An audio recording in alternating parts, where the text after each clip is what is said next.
সংক্ষিপ্ত তো অবশ্যই হবে, কিছু বলার নেই। আজকের দিনে সংক্ষিপ্ত অবশ্যই হবে। যাই হোক, আজকের অনুষ্ঠানের আমাদের স্নেহের সভাপতি, আমি জানতাম না এই কলেজের ছাত্র ছিল।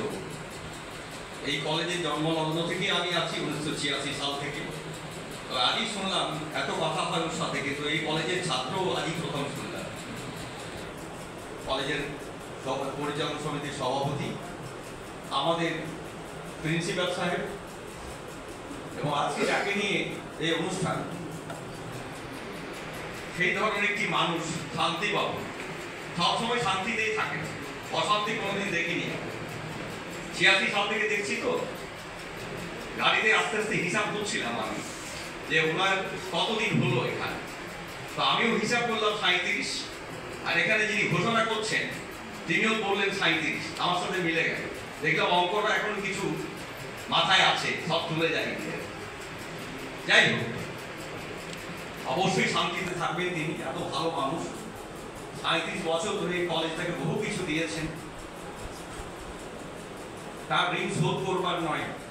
এই কলেজ থেকে বহু ছাত্রছাত্রী বেরিয়ে গেছে, তার ঋণ কোনোদিনই আমরা ভুলবো না যতদিন বেঁচে থাকবো। এবং প্রথম যে কয়েকজনকে পেয়েছিলাম 86 সালে, তার মধ্যে 6 জন মাত্র এখানে এসেছিলেন। তার মধ্যে শান্তিবাবু ইলাস,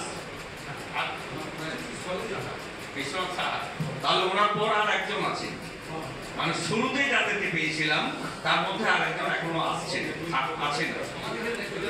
চলে গেছেন এখানে।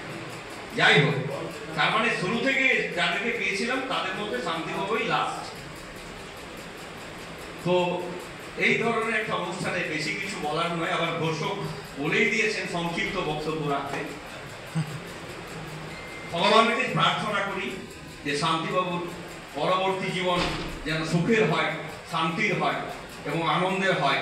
তিনি ভালো থাকুন এবং কলেজের যে কোনো মুহূর্তে, তিনি যেহেতু জন্মলগ্ন থেকে আছেন, কত বয়স, যে সময় জয়েন করেছিলেন 23-24 বছর বয়স, 26 বছর, আমি 30-32 বছরের সেদিনকার যুবক, আজকে বৃদ্ধ লোক, এতদিন পার হয়ে গেছে।